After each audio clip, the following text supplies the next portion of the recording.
Item ಯಾವುದೇ ಇರಲಿ try ಮಾಡಿ ಆಚಿ ಚಿಕನ್ ಮಸಾಲಾ. ನಟಿ ದಿವ್ಯಾ ಸುರೇಶ್ ಎದುರೇ ನಡೀತು ಬೆಚ್ಚಿ ಬೀಳಿಸುವಂತಹ ಘಟನೆ. ಬಿಗ್ ಬಾಸ್ ಖ್ಯಾತಿಯ ನಟಿ ಬ್ಯೂಟಿ ನೋಡಿ ರಸ್ತೆಯಲ್ಲಿ ಮಾಡಿದ್ದೇನು ಭಯಾನಕ ಕಹಿ ಅನುಭವದ ವಿಡಿಯೋ ಹಂಚಿಕೊಂಡಿದ್ದಾರೆ ನಟಿ.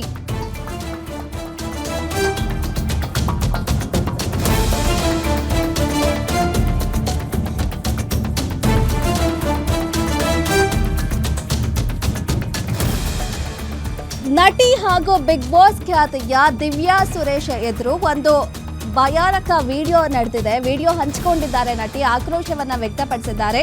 ಭಾನುವಾರ ತಡರಾತ್ರಿ ನಡೆದಂತಹ ಇದು ಒಂದು ಘಟನೆ. ಏನಾಗಿದೆ, ದಿವ್ಯಾ ಸುರೇಶ್ ಹಾಗೆ ಅವರ ಕಜಿನ್ ಆಚೆ ಹೊರಗೆ ಹೋದಾಗ ಈ ಒಂದು ಘಟನೆ ನಡೆದಿದೆ. ಭಾನುವಾರ ರಾತ್ರಿ ಈ ಒಂದು ಘಟನೆ ನಡೆದಿರೋದು. ಕರಾಳ ಅನುಭವವನ್ನ ಬಿಚ್ಚಿಟ್ಟಿದ್ದಾರೆ ನಟಿ ದಿವ್ಯಾ ಸುರೇಶ್. ಇದೀಗ ದಿವ್ಯಾ ಸುರೇಶ್ ಜೊತೆ ನಡು ರಸ್ತೆಯಲ್ಲಿ ಅಸಭ್ಯವಾಗಿ ಯುವಕನೊಬ್ಬ ವರ್ತಿಸಿದ್ದಾನೆ.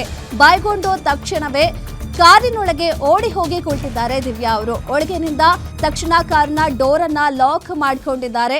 ಲಾಕ್ ಮಾಡಿದ್ರು ಕೂಡ ಕಾರಿನ ಹೊರಗೆ ನಿಂತು ವಿಕೃತಿ ಮೆರೆದಿದ್ದಾನೆ ಆ ಪುಂಡ. ಸಾಮಾಜಿಕ ಜಾಲತಾಣದಲ್ಲಿ ಈ ಕಹಿ ಘಟನೆಯನ್ನ ಹಂಚಿಕೊಂಡಿದ್ದಾರೆ ನಟಿ ದಿವ್ಯಾ ಸುರೇಶ್. ಸಿಲಿಕಾನ್ ಸಿಟಿಯಲ್ಲಿ ತಮಗಾದ ಕರಾಳ ಅನುಭವವನ್ನ ಬಿಚ್ಚಿಟ್ಟಿದ್ದಾರೆ ನಟಿ ದಿವ್ಯಾ. ಭಾನುವಾರ ರಾತ್ರಿ ನಡೆದಂತಹ ಘಟನೆ ಇದು. ದಿವ್ಯಾ ಸುರೇಶ್ ನಟಿ ಹಾಗೂ ಅವರ ಕಜಿನ್ ಆಚೆ ಹೋದಂತಹ ಸಂದರ್ಭದಲ್ಲಿ ಒಬ್ಬ ಯುವಕ ಈ ರೀತಿ ಅವರ ಮುಂದೆ ಅಸಭ್ಯವಾಗಿ ವರ್ತಿಸಿದ್ದಾನೆ.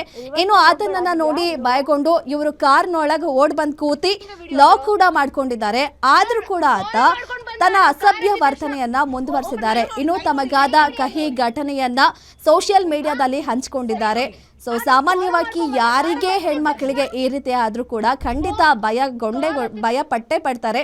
ಸಾಮಾನ್ಯವಾಗಿ ಅವ್ರು ಏನ್ ಹೇಳ್ತಾರೆ ಅಂದ್ರೆ, ನಾವು ಕಾರಲ್ಲಿದ್ದೀವಿ, ಕಾರಲ್ಲಿ ಬಂದು ಕುತ್ಕೊಂಡ್ವಿ, ನಾರ್ಮಲಿ ನಡ್ಕೊಂಡು ಹೋಗೋರು ಏನ್ ಆಗ್ಬಾರ್ದು ಅವ್ರ ಪರಿಸ್ಥಿತಿ, ಆತ ಇನ್ನೂ ಏನಾದ್ರೂ ಅವ್ರ ಮೇಲೆ ಯಾವ ರೀತಿ ವರ್ತನೆ ಮಾಡ್ಬೋದಿತ್ತು ಅಂತ ಹೇಳಿ ಇದಕ್ಕೆ ಖಂಡಿತ ಅವನ ಮೇಲೆ ಕ್ರಮ ಆಗಬೇಕು ಅಂತ ಹೇಳಿ ಅವರು ಹಾಕಿರುವಂಥ ಪೋಸ್ಟಿಗೆ ಬೆಂಗಳೂರು ಸಿಟಿ ಪೊಲೀಸ್ ಅವ್ರನ್ನ ಕೂಡ ಟ್ಯಾಗ್ ಮಾಡಿದ್ದಾರೆ.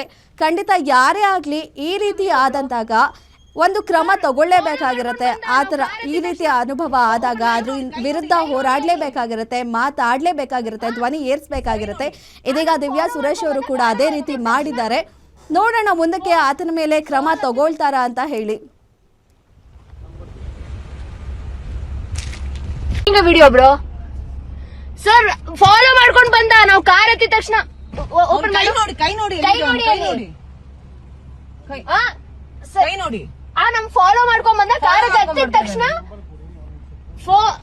ಕಾಲ್ ಹತ್ತಿದ